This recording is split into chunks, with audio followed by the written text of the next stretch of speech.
Hello दोस्तों, मैं हूं अमित, उपस्थित हूं आपके अपने YouTube channel Amit learning classes में। तो आज हम हिंदी का 3 चैप्टर पढ़ने वाले हैं, हिंदी व्याकरण का। आइए देखते हैं हिंदी का 3 चैप्टर क्या ना, शब्द विचार। चैप्टर 3 है शब्द विचार। ठीक, तो हम पढ़ने वाले हैं शब्द के बारे में कि शब्द जो है क्या होते हैं।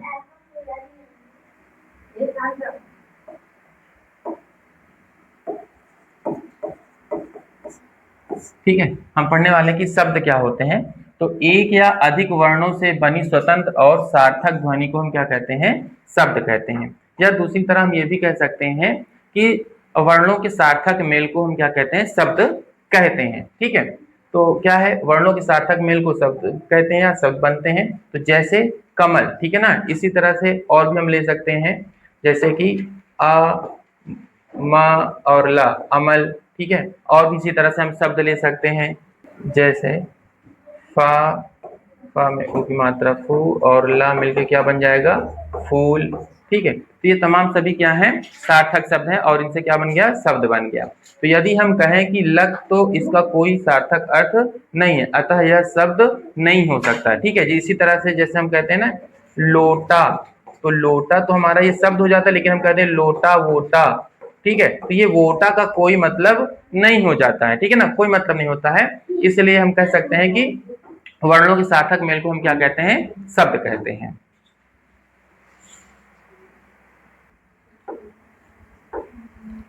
तो चलिए हम शब्द और पद, इसमें हम जो है अंतर समझ लेते हैं कि शब्द और पद क्या होते हैं। तो जब शब्द स्वतंत्र रूप से प्रयुक्त होता है तो उसे हम क्या कहते हैं? शब्द कहते हैं। जब शब्द क्या होते हैं? जब स्वतंत्र रूप से प्रयोग किए जाते हैं तो उन्हें हम क्या कहते हैं? शब्द कहते हैं। ठीक है, जैसे पुस्तक, बालक, लड़का। ठीक है, ये सभी क्या हो जाते हैं? स्वतंत्र रूप से हमने इनको प्रयोग किया तो ये क्या हो जाते हैं?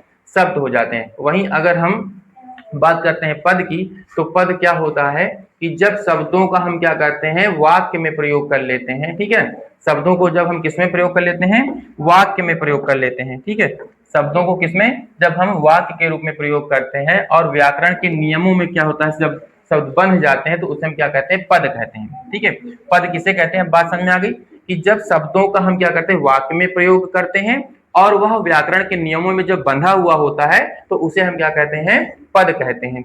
जैसे राम क्या करता है? पुस्तक पढ़ता है, राम पुस्तक पढ़ता है। श्याम क्या करता है? श्याम बांसुरी बजाता है। इस तरह से बहुत सारे एग्जाम्पल, उदाहरण हो सकते हैं।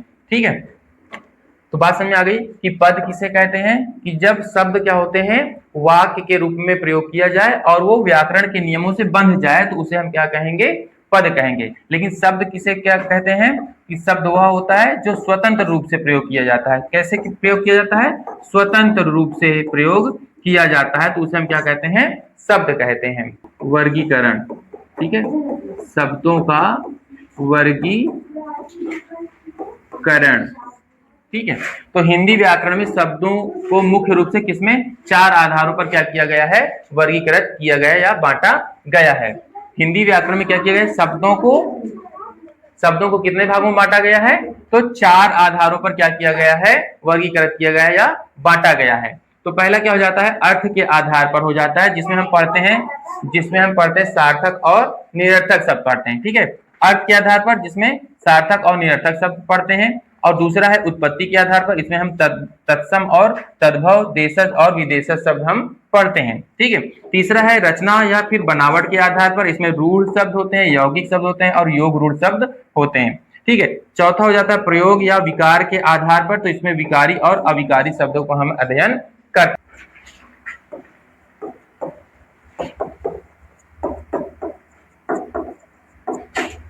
अर्थ के आधार पर क्या है? सार्थक शब्द। ठीक है, कि सार्थक शब्द किसे कहते हैं? जिन शब्दों का कोई निश्चित अर्थ होता है उन्हें हम क्या कहते हैं? सार्थक शब्द कहते हैं। जिन शब्दों का क्या होता है? कोई निश्चित शब्द होता है, निश्चित अर्थ होता है, उसे हम क्या कहते हैं? सार्थक शब्द कहते हैं। जैसे कलम, घर, पानी, इन शब्द का क्या है? अर्थ है। ठीक है, तो इसलिए ये सभी क्या कहलाते हैं? सार्थक शब्द कहलाते हैं। जिन शब्दों का क्या होता है? सार्थक शब्द होता है, उन्हें हम क्या कहते हैं? सार्थक शब्द कहते हैं। ठीक है, जिन शब्दों का कोई निश्चित अर्थ निकले उन्हें क्या कहते हैं, सार्थक शब्द कहते हैं, जैसे कलम, घर, पानी आदि। ठीक है, अब देखते हैं निरर्थक शब्द। तो निरर्थक शब्द क्या होते हैं, जिन शब्दों का कोई अर्थ नहीं होता है, ऐसे शब्द जिनका कुछ भी अर्थ नहीं होता उन्हें हम क्या कहते हैं, निरर्थक शब्द कहते हैं।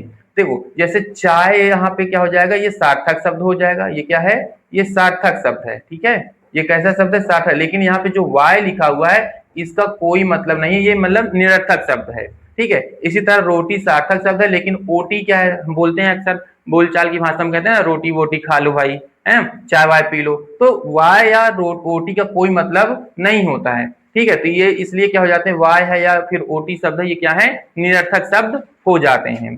ओके, तो अब हम देखते हैं उत्पत्ति के आधार पर। ठीक है, उत्पत्ति के आधार पर जो शब्द होते हैं उन्हें क्या किया गया है, चार भेदों में उनको बांटा गया है, चार भेद उसके होते हैं। जैसे तत्सम, तो तत्सम क्या होता है, संस्कृत के वे शब्द जो हिंदी में ज्यों के त्यों प्रयोग कर लिए जाते हैं उन्हें हम क्या कहते हैं, तत्सम शब्द हम कहते हैं। ऐसे शब्द जिनका संस्कृत में जिस तरह से प्रयोग होता है वैसे ही हम उसका क्या कर लेते हैं, हिंदी में भी प्रयोग कर लेते हैं। तो ऐसे शब्दों को हम क्या कहते हैं, तत्सम शब्द कहते हैं। जैसे अग्नि हो गया, ठीक है, प्रातः, ठीक है, प्रातः हम संस्कृत में भी यूज करते हैं और हिंदी में भी यूज करते हैं। तो ये सभी शब्द क्या हो जाते हैं, तत्सम शब्द हो जाते हैं। तद्भव शब्द क्या होता है, तो संस्कृत के वे शब्द जो रूप बदलकर हिंदी में प्रयोग में आते हैं उन्हें हम क्या कहते हैं, तद्भव शब्द कहते हैं। ऐसे शब्द जो संस्कृत से में होते हैं लेकिन उनका हिंदी में प्रयोग करते वक्त उनका रूप क्या होता है, बदल जाता है।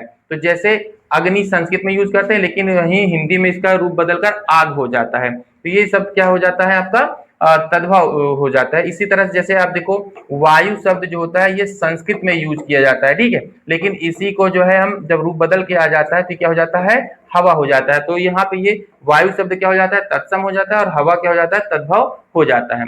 ठीक है, अब बात करते हैं देशज की। देशज क्या होता है, स्थानीय बोलियों से विकसित शब्द को हम क्या कहते हैं, देशज कहते हैं। जो शब्द हमें लोकल क्षेत्रीय भाषा में बोली जाती है तो उसे हम क्या कहते हैं, इस बोली से जो विकसित हो उसे क्या कहते हैं, देशज शब्द हम कहते हैं। जैसे लोटा, पगड़ी, तो ये सभी जो है एक क्षेत्र विशेष में बोली गई और फिर इनका जो है हिंदी में प्रयोग किया जाने लगा, इसलिए सभी क्या है, देशज शब्द है।